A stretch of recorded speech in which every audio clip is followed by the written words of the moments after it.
Okay, imagine this. You wake up at dawn, you're in Bengaluru, India's the capital, right?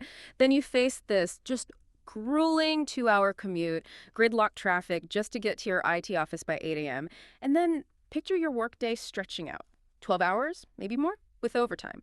By the time you get home, it's easily past 9 p.m. There's barely any time left for, well, life. Now, this isn't just some made-up scenario. It's a potential reality, a very contentious one for millions of IT workers in Karnataka.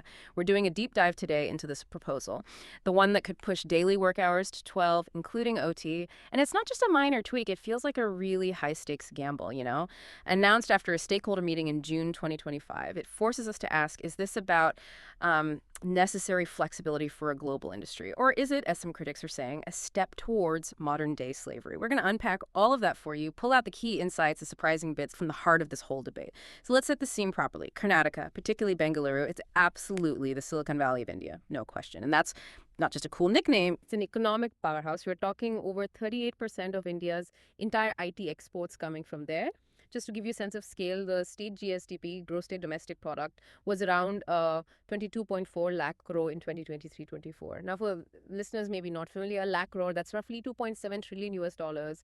It's huge economic output. This region has over 3.5 million formal jobs. And the IT sector nationwide, that's over 4.5 million people employed, with a massive chunk right here in Karnataka. So you can imagine this whole sector, it operates under this intense global pressure, serving clients everywhere, New York, Tokyo, often needing round-the-clock availability. Right.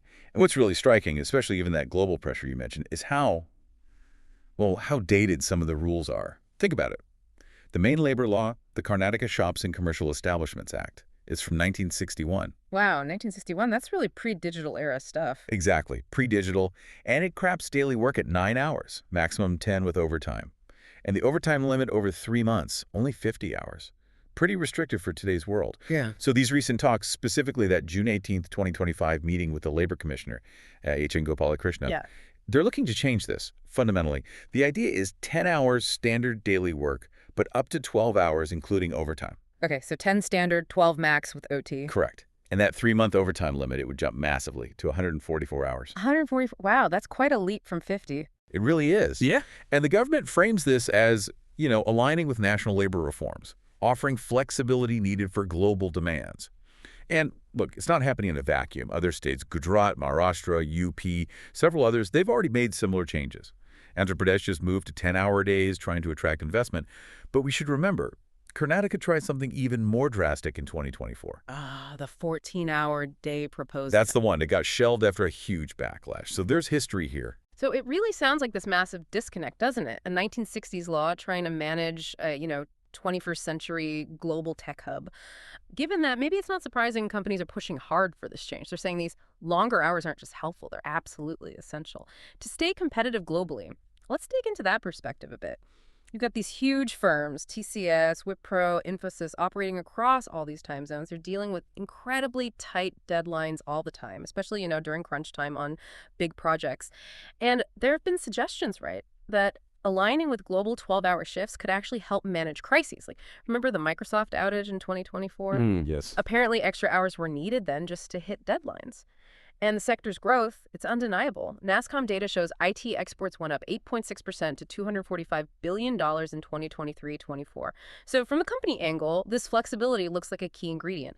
To attract more global money, keep that growth engine running for India. And that argument, the global competitiveness one, it is powerful. But it begs a huge question, one we absolutely have to tackle. Yeah. At what cost?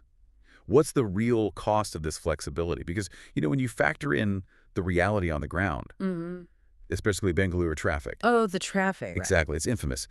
That 12-hour workday, it easily becomes a 16-hour ordeal door to door. The TomTom Traffic Index in 2023 ranked it among the world's worst. Averaged 28 minutes just to go 10 kilometers. 28 minutes for 10K? That's just draining. It is. So while the government might say, look, the 48-hour weekly cap meets ILO standards, or the 10-hour day includes a break, the actual lived experience is way more complex, often brutal. It leaves almost no time for rest, for hobbies, for family. It completely erodes that old idea, Robert Oman's 8 hours work, 8 rest, 8 for what we will. So when companies talk up this flexibility with 12-hour days, that vision seems to crash right into the reality of Bengaluru's infrastructure nightmare. The flexibility argument almost becomes, ironically, a source of inflexibility and burnout outside the office. That feels like a huge blind spot. What are the workers themselves saying? How are they reacting? Precisely. And they are definitely not staying quiet. The main union, KU, the Karnataka State ITITES Employees Union, their leaders, Suhaza Diga, VJK, Lenil Babu, they've slammed this proposal, called it modern-day slavery. Straight up. Words. Very. And their biggest fear is job losses. They worry about a shift from 3 8-hour shifts to just 2 12-hour shifts.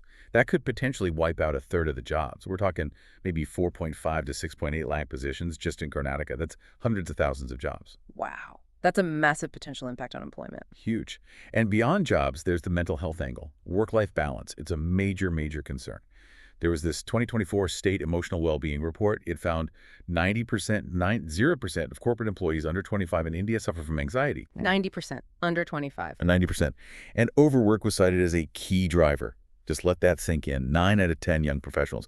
Plus, a blind survey, also from 2024, found a quarter of Indian IT workers already work over 70 hours a week. 70. So much for the 48-hour cap, even the proposed one. Exactly. It's way beyond even what's being proposed now. And tragically, we've seen the worst outcomes, like the suicide in 2024 of a software engineer at OLA's AI unit in Bengaluru, attributed directly to work pressure. That 90% anxiety figure really does stop you cold, doesn't it? It paints such a stark picture of the hidden human toll here. But okay, putting aside the human cost for just a second, if we can, does this relentless push for longer hours even make sense purely from a productivity angle? Is more time always more output? That's such a crucial question. And what's really interesting, the research actually suggests no. It suggests long hours can backfire badly. Harvard Business Review study from 2015 found productivity drops sharply after 50 hours a week. Errors go up, burnout skyrockets. After 50 hours, it drops off. Okay. Yeah. And there's older research, too, from Stanford economist John Pencavel. He studied factory workers and found output per hour actually declined after 60 hours a week. So the real insight here might be that companies pushing for these 12-hour shifts, they could, maybe unintentionally, be shooting themselves in the foot long term. Sabotaging their own productivity and innovation. Potentially. What looks like a quick win could become a long-term drag, affecting creativity, retention, all the things they need. And we absolutely have to talk about specific groups, especially women. Right. The impact isn't uniform. Not at all. We know from a 2023 ILO report that women in India handle something like 80% of unpaid care work. 80%. Longer shifts, especially night shifts, could make this burden much, much heavier, creating bigger inequalities, maybe even pushing women out of the tech workforce. So it really seems this flexibility argument from businesses, it might carry some pretty significant hidden costs. Human costs, yes, but maybe even bottom line productivity costs too. But this whole debate, the intensity of it, it feels familiar, doesn't it? We saw something similar flare up before. Can't really discuss this without mentioning Infosys co-founder Narayana Murthy, his callback in 2023 for 70-hour work weeks. Yes, that really caused a stir, didn't it? Absolutely. Massive outrage. And social media now, people are calling this 12-hour proposal Narayana Murthy hours. Kind of jokingly, but it points to something real. His argument was about India's productivity needing to catch up. But it really just threw this generational divide into sharp relief. And this is where it gets really interesting, I think. Gen Z.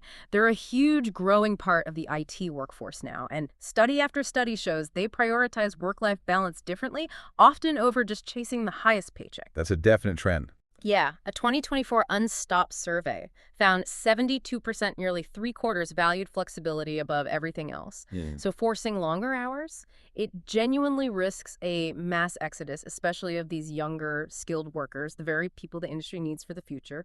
And it just feels, I don't know, like maybe Karnataka, maybe India more broadly is a bit out of sync with global trends here. How so?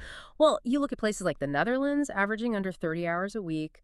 Germany's annual hours are way lower than India's, like 340 versus 2,100.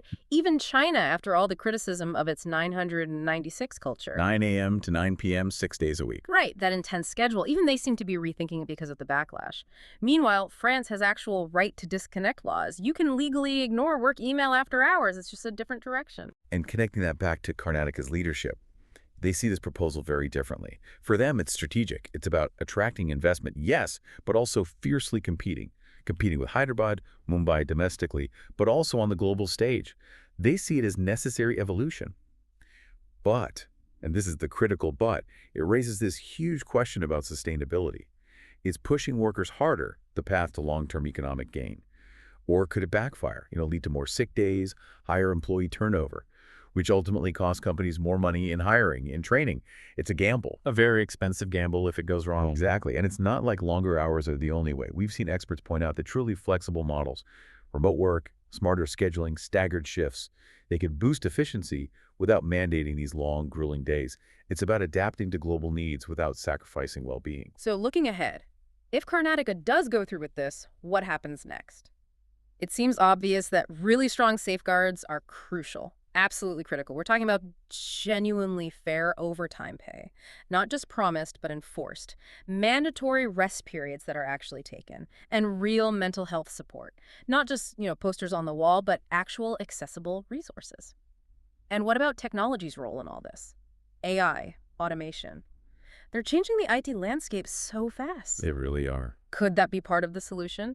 Reducing repetitive tasks, maybe allowing for shorter human work hours without losing output? NASSCOM's 2024 AI report certainly points towards that potential. It's a possibility worth exploring, definitely. And this dialogue, it's clearly not over. The unions, like K2, they are not backing down. They're planning protests, awareness campaigns right in Bengaluru's IT parks. They've had success before, right? Rolling back that 14-hour proposal in 2024. They did. It shows that collective action can have an impact. So the government, under Chief Minister Siddaramaiah, they have this incredibly delicate balancing act, corporate demands versus worker rights. And they surely need broader consultation to avoid, widespread unrest. What we've really unpacked today, it's so much more than just changing a labor law.